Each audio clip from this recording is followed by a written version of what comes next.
గౌరవ జగన్మోహన్ రెడ్డి గారు 4 నెలల క్రితం వరకు ఈ రాష్ట్రానికి ముఖ్యమంత్రి, ఇప్పుడు ఆంధ్రప్రదేశ్ రాష్ట్ర శాసనసభలో ఒక మెంబర్గా ఉన్నారు.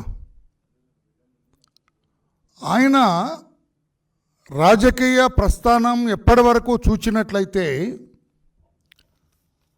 ప్రజాసేవ చేయటం కోసం ఆయన రాజకీయాల్లోకి రాలేదనేది నా వ్యక్తిగత అభిప్రాయం.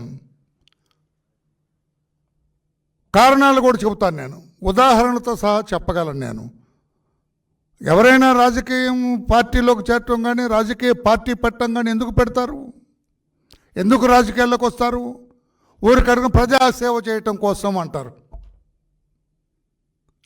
మరి జగన్మోహన్ రెడ్డి గారు ఎందుకు వచ్చారు? అసలు ఆయన రాజకీయ పార్టీ ఎందుకు పెట్టారు? ఆయన రాజకీయ పార్టీ పెట్టినప్పటికే ఆయన మీద బోల్డ్ కేసులు ఉన్నాయి, పెద్ద క్రిమినల్ చరిత్ర ఉన్నది ఆయనకి. 16 నెలలు చెంచలగూడ జైల్లో ఆయన రిమాండ్ ఖైదీగా ఉన్న వాస్తవాలు కూడా తెలుసు. ఆయన రాజకీయ పార్టీ పెట్టింది కేసుల నుంచి తప్పించుకోవటం కోసం, కేసుల నుండి రక్షణ పొందటం కోసం, జైలుకు పోకుండా తనను తాను రక్షించుకోవటం కోసం అని నేనంటే, జగన్మోహన్ రెడ్డి గారు మీ దగ్గర ఏమైనా సమాధానం ఉందా? మీరు రాజకీయ పార్టీ పెట్టింది, మీరు రాజకీయాల్లో చేరింది, మీరు రాజకీయం చేస్తున్నది మీ కేసుల నుంచి బయటపడటం కోసం, జైలుకు వెళ్లకుండా మిమ్మల్ని మీరు రక్షించుకోవటం కోసం అని నేనంటే మీ దగ్గర కాదు అని చెప్పే సమాధానం ఉందా? 5 సంవత్సరాలు ముఖ్యమంత్రి చేశాడు జగన్మోహన్ రెడ్డి గారు. 29 సార్లు ఢిల్లీ వెళ్ళారు. రాష్ట్ర ప్రజలందరూ కూడా చకోర పక్షుల్లాగా ఎదురు చూసేవాళ్ళు. మా ముఖ్యమంత్రి గారు ఢిల్లీ వెళ్ళారు, అబ్బో ఎన్నెన్ని మూటలు తెస్తాడో రాష్ట్రానికి, ఎన్నెన్ని కోట్ల రూపాయలు రాయితీలు తెస్తారు, ఎన్నెన్ని కోట్ల రూపాయలు ప్రజా సంక్షేమం కోసం తీసుకొస్తారో. ఈసారి పోలవరం ప్రాజెక్టు గ్యారంటీ అనుకునేవాళ్ళు ప్రజలు. ఈసారి అమరావతి నిర్మాణం బ్రహ్మాండంగా జరుగుతుంది అనుకునేవాళ్ళు. ఈసారి రాష్ట్ర ప్రజల కష్టాలన్నీ తీరిపోతాయి. జగన్మోహన్ రెడ్డి గారు ఢిల్లీ వెళ్ళారు. జగన్మోహన్ రెడ్డి గారు ఢిల్లీ వెళ్ళారు. విభజన హామీలన్నీ కూడా నెరవేర్చుకొని ఆ మూటలన్నీ భుజానేసుకొని వస్తారని అనుకునేవాళ్ళు.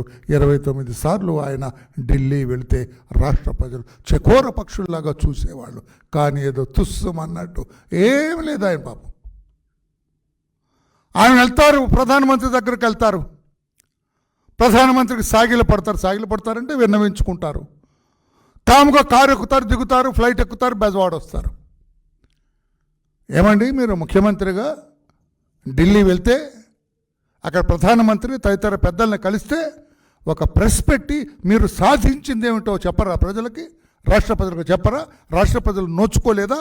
మీ ఇద్దరి మధ్య జరిగిన సంభాషణ తెలుసుకోవటానికి హక్కు లేదా రాష్ట్ర ప్రజలకి? 29 సార్లు ఢిల్లీ వెళ్ళిన మీరు ఒక్కసారి అయినా కూడా మీ మధ్య జరిగిన సంభాషణ ఏమిటి? నేనంటాను, మీరు వెళ్ళిన ప్రతిసారి మిస్టర్ జగన్మోహన్ రెడ్డి గారు, మీరు వెళ్ళిన ప్రతిసారి కూడా మీ కేసుల గురించే ప్రధానమంత్రి దగ్గర ప్రస్తావించారు. అయ్యా నీ బాంఛన్ ద్వారా నా మీద ఉన్న కేసుల నుంచి నన్ను రక్షించండి, నన్ను జైలుకు పోకుండా కాపాడండి, నేను కోర్టులకు అటెండ్ అవ్వకుండా చూడండి అని అడిగారని నేనంటాను. కాదు, నేను రాష్ట్ర ప్రజల గురించి అడిగా, రాష్ట్ర సంక్షేమం గురించి అడిగా, రాష్ట్ర అభివృద్ధి గురించి అడిగా, విభజన హామీలు నెరవేర్చమని అడిగా అని చెప్పే ధైర్యం మీకుందా ఇప్పటికైనా? నేను ముఖ్యమంత్రిగా ఉన్నప్పుడు ఢిల్లీ వెళ్ళాను, అది అడిగాను ఇది అడిగాను చెప్పగలరా? దుంపల్దాగా రాష్ట్ర ప్రజల చెవుల్లో పూలు పెడతారా? ఏమిటిది? నిన్న చంద్రబాబు గారు వెళ్ళారు, ప్రధానమంత్రిని కలిశారు, ముఖ్యమైన మంత్రులను కలిశారు. ఆయన అధికార నివాసానికి సాక్షాత్తు కేంద్ర మంత్రి వచ్చాడు. అది చంద్రబాబు గారు ఢిల్లీలో పొందే గౌరవం, అది ఆయన సాధించే గౌరవం. అది ఆయన ఢిల్లీ వెళ్ళిన ప్రతిసారి ప్రెస్ పెట్టేవాళ్ళు. నేను ఢిల్లీ వచ్చాను, ప్రధానమంత్రి గారిని కలిశాను, ఇవి రాయితీలు ఇస్తామన్నారు. ఆయన చెప్పలేదా? 28,000 కోట్ల 2,800 కోట్ల రూపాయలు పోలవరం ప్రాజెక్టు నిర్మాణానికి ఇస్తామన్నారు ప్రధానమంత్రి గారు. ఢిల్లీలో చెప్పారు చంద్రబాబు నాయుడు గారు ఢిల్లీ విజిట్లో. మీరు ఎప్పుడైనా చెప్పారా జగన్మోహన్ రెడ్డి గారు?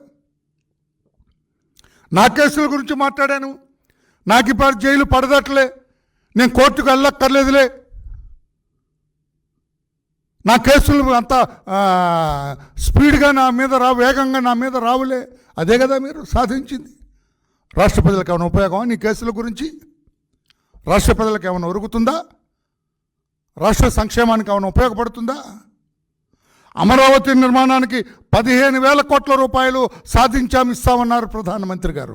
చంద్రబాబు గారు ఢిల్లీలో చెప్పారు. మీరు ఎప్పుడైనా చెప్పారండి జగన్మోహన్ రెడ్డి గారు? మీరు వెళ్ళినప్పుడు ఏమైనా చెప్పారా? విశాఖ స్టీల్ విశాఖపట్నం నుంచి కదల్చడానికి వీల్లేదని ఢిల్లీ వెళ్ళినప్పుడు మాట్లాడారు. మీరు ఎప్పుడన్నా మీరు ఎప్పుడైనా మాట్లాడారా?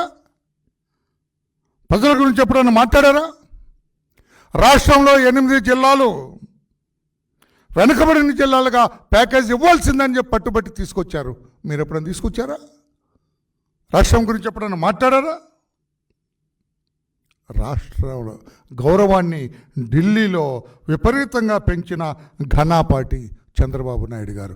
ముఖ్యమంత్రిగా ప్రజల తరఫున ఆయన వెళ్ళి అక్కడ మాట్లాడేవాళ్ళు.